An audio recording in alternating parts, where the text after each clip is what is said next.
J'ai beaucoup de questions par rapport au post que je viens de poster. Salut tout le monde, j'espère que vous allez bien, très bien. C'est ActuYTB2 et on va regarder une story de Ilan et de Simon Castaldi qui ont été convoqués par la police par rapport au placement de produits. Et après leur vidéo, je vous dirai mon propre avis. N'hésitez pas à mettre un pouce bleu et à vous Sur abonner. Instagram. Je vous explique tout.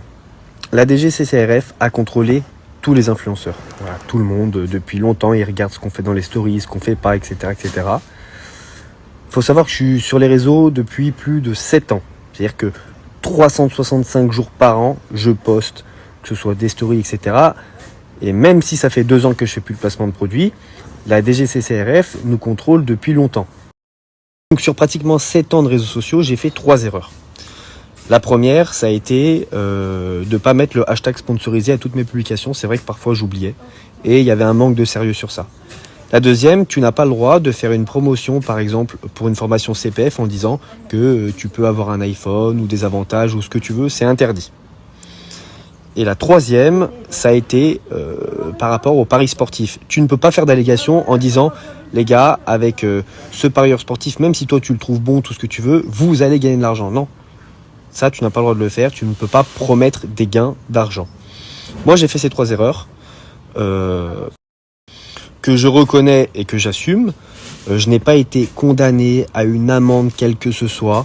Par contre, j'ai eu un rappel où je dois expliquer ce que j'ai fait sur les réseaux via ce post. Nous sommes contrôlés par la DGCCRF depuis très longtemps et je trouve ça très très bien qu'on soit encadré. Et si j'avais été encadré peut-être plus tôt, ces erreurs-là ne seraient pas arrivées tout simplement. Je ne fais pas partie des influx voleurs. Voilà. Je n'ai pas pris d'amende par rapport à une arnaque quelconque ou quoi que ce soit. Et tous mes réseaux sociaux ont été contrôlés, de Telegram à Instagram, à Snapchat, à TikTok, tout. Voilà. Donc ne mélangez pas à tout le monde, je ne fais pas partie des influx voleurs. En revanche, j'ai fait 3 erreurs que je viens de vous énoncer, que je ne referai plus évidemment, même si je rappelle que ça fait un peu plus de 2 ans que je fais plus de placement de produits, quasiment plus. Voilà, je tiens à vous le rappeler quand même. Et je trouve ça super qu'on soit encadré par la DGCCRF parce que ça veut dire qu'au moins aujourd'hui, moi, si j'ai un doute sur quelque chose, j'ai juste à leur envoyer un message ou quoi et ils me répondent. Et ce qui fait que ça va limiter les erreurs pour moi et pour les autres. Obligatoirement, je pense qu'il va y avoir quelques critiques. Et nanani, et nanana. Je tiens à vous dire une chose. Pour les personnes qui critiquent, je suis pas sûr à 100% que vous soyez irréprochable à 253% dans votre travail. J'ai fait 3 erreurs. Moi, j'ai de la chance qui n'ont pas été graves parce que personne n'a ni été arnaqué, ni impliqué, ni quoi que ce soit. Parce que dans les posts que j'ai faits, je peux vous dire la vérité, aucun n'avait marché. Voilà. Donc, par rapport à ça, donc voilà. Maintenant, je passe à autre chose, j'en parlerai plus. Le post, il restera épinglé 30 jours sur mes réseaux. Et puis voilà, au moins vous savez tout. Donc, Ilan écrit: En ce qui me concerne, j'aurais aimé qu'on soit encadré plus tôt. Sachez qu'un influenceur a aucun intérêt à arnaquer sa communauté parce qu'une personne de sa communauté, c'est tout simplement un client. Et si un client est déçu, il ne revient pas. Et dans n'importe quel business, le but, c'est de garder ses clients et non pas de les décevoir. Donc là, alors là, je ne suis pas du tout d'accord parce qu'il y en a plein qui ont fait des arnaques et des arnaques au chèque volé, des arnaques, ils vont pas dire qu'ils ne le savaient pas, certains le savaient. De la pub mensongère pour le trading et tout ça, tout ça, tout ça. Il y en a qui s'en foutent, voilà, qui pensent qu'à faire de l'argent tout de suite là, voilà, ou qui ont un rythme de vie. Il y en a qui se font sauter des snaps sur snap à cause de leurs arnaques et ils continuent. Donc non, non, c'est pas un argument recevable. Puis il rajoute: alors je comprends que certaines personnes ont été endoctrinées par le fait qu'il y ait des influx voleurs, qu'il y ait des menteurs et que tous les influenceurs sont mauvais. Pas tous, mais beaucoup. Je peux le comprendre, mais ouvrez 5 minutes votre esprit, sachez que c'est pas du tout dans l'intérêt d'un influenceur, en tout cas je parle pour moi. Bah oui, parle pour toi, parce qu'il y en a plein qui ont fait le trading, de la pub mensongère pour le trading. Il y en a plein qui les chèques volés, carrément, les histoires des chèques volés, ils se retrouvent à moins 4000 en déficit alors qu'ils croient qu'ils vont encaisser, qu'ils vont gagner 10%. Ou le jeu de la fusée, c'est une arnaque. Il y en a qui le savaient en plus. Il y en a qui le savaient, il y en a qui se... Voilà. Et il rajoute, Ilan: personnellement, je n'ai fait aucune arnaque, je n'ai fait aucune escroquerie, donc ne mélangez pas. aux autres. Et je rappelle aussi que ça fait 2 ans que je fais plus de placement de produits. Merci aux personnes qui comprennent et merci à ma communauté d'être toujours présente. Ben, les paris sportifs, certains, c'est des arnaques. Certains trucs de CPF, c'est des arnaques. Après, je peux pas dire si lui, il a participé à ces placements arnaques. Il y avait des vrais trucs de CPF et il y avait des... Quoique la plupart des CPF, c'était litigieux, on va dire. Mais dans les paris sportifs, il y en avait plein que c'était que de la grosse arnaque. Bon, on va passer maintenant à la story de Castaldi. Bonjour à toutes et à tous. Aujourd'hui, j'aimerais faire cette vidéo parce que j'aimerais expliquer ce qui s'est passé et pourquoi j'ai publié ces choses du coup sur mon Instagram aujourd'hui. Pour ceux qui n'ont pas suivi, mais c'est très compliqué d'être sur les réseaux, de pas comprendre, de pas suivre de ce qui se passe avec les influenceurs depuis plusieurs mois, toute la polémique des influvoleurs, etc. Ce qui est réel, c'est que l'État a vraiment pris conscience des problèmes qu'il y avait avec les influenceurs, les dérives et tout ce qui s'ensuit, tout ce qui cause problème à l'heure actuelle dans le monde des réseaux sociaux actuels, quoi. Réellement eu une campagne de l'État contre les dérives des influenceurs, les dérives des réseaux sociaux, les dérives des publications rémunérées sur les réseaux et tout ce qui s'ensuit, tout ce qui est illégal, tout ce qui ne doit pas se faire sur les réseaux. J'ai fait partie du coup de ce lot d'influenceurs qui a été mis du coup en enquête, on va dire, qui a été recherché entre guillemets pour ces pratiques commerciales trompeuses là.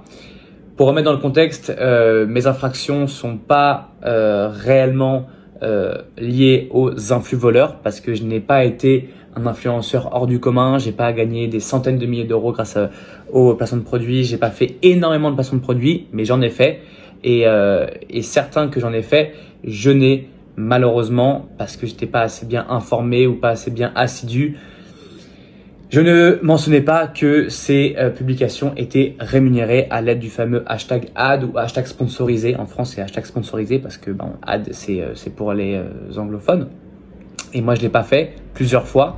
Donc, j'ai été convoqué au mois de décembre dernier dans les bureaux de la DDPP, donc là du département des protections des civils, où j'ai rencontré 2 agents avec qui j'ai parlé dans leur bureau pendant plusieurs heures, où j'ai tout exposé, tous mes placements de produits, tous mes chiffres d'affaires. J'ai été totalement transparent parce que pour moi, j'aimais ce que je faisais dans mon travail d'influenceur.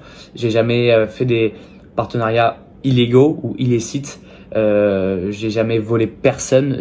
Voilà, juste, c'est vrai que j'ai parfois pas mentionné le fait que certaines collaborations avec des marques étaient du coup rémunérées pour moi.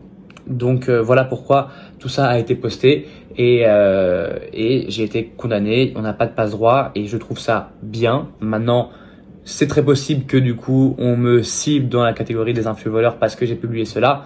Mais au moins voilà, moi j'y suis allé dans les bureaux, j'ai pas fait l'autruche, je suis allé comme un bon samaritain et j'en suis content. À l'heure actuelle, je peux clairement dire que je suis pas un influvoleur parce que j'ai pas été condamné à une amende, j'ai pas été condamné à avoir proposé des produits illégaux ou illicites ou volé ma côté. J'ai juste malheureusement pas mentionné certaines fois que c'était un partenariat rémunéré à l'aide du hashtag sponsor. Donc voilà, c'était la story de Ilan CTO et Simon Castaldi. Comme j'ai dit pour Ilan, je ne suis pas d'accord que tous les influenceurs, il y a beaucoup d'influenceurs qui ont arnaqué, on a les preuves, voilà, qui se font sauter le compte et qui recommencent avec la pub mensongère par exemple trading. Mais il y avait pire, comme les chèques volés, ils te disent voilà, si tu veux, d'ailleurs le placement c'était arrondir ses fins de mois. Donc certains, on a les preuves qu'ils le savaient et qu'ils ont recommencé à arrondir les fins de mois. Et donc tu rajoutes un snap et puis je sais pas, au bout d'un certain temps, il te rappelle, il te dit ouais, là j'ai besoin de retirer de l'argent mais je peux pas sur mon compte, j'ai un problème sur mon compte. Donc est-ce que je peux te transférer l'argent sur ton compte puis tu me l'envoies sur un autre compte et toi tu prends 10% par exemple sur 5000 euros, tout ça. Et en fait, le mec, il le fait, tout ça, il lui envoie, il garde les 10%, et 15 jours après, il se retrouve à moins 5000. Voilà, il lui a mis un chèque de 6000, et il se retrouve à découvert parce que c'était un chèque volé. Puis après, il demandait juste comment ça s'appelle, l'IBAN, tout ça, le RIB, l'IBAN, et grâce à ça, grâce au nom, prénom, tout ça, ils te mettent un chèque volé encore. Mais il y a toute une famille qui s'est fait attraper en région parisienne à propos de ça. Il y avait les CPF, beaucoup sont douteux, des trucs de CPF ou des formations bidons. Et il y avait aussi le jeu de la fusée, où tu lis le règlement, tu n'as pas le droit de retirer l'argent en Europe, ni dans la plupart des pays, à part en Corée du Nord, façon de parler. Tu avais aussi beaucoup d'arnaques, donc il y en a trop qui ont fait de l'arnaque, et il y en a qui n'hésitent pas parce qu'ils galèrent. Lui, il regarde les influenceurs, même des influenceurs qui ont fait de la télé, ils galèrent. Il y a des influenceurs, tu les suis, vont faire un placement tous les 2 mois. Il y en a plein qui galèrent, franchement, et qui, voilà, ils arrivent à un stade où voilà, ils n'ont même plus envie de continuer. Il y en a aussi qui font beaucoup d'arnaques avant de se retirer. Ça arrive aussi, avant de se retirer. Donc non, je suis pas d'accord. Bon, d'accord, leur cas à eux, c'est juste une convocation parce qu'ils ont oublié de marquer le hashtag sponsorisé. Donc maintenant, c'est très réglementé à ce sujet-là, même avant normalement. Mais bon, là, c'est encore plus, voilà, tout simplement. Tout simplement.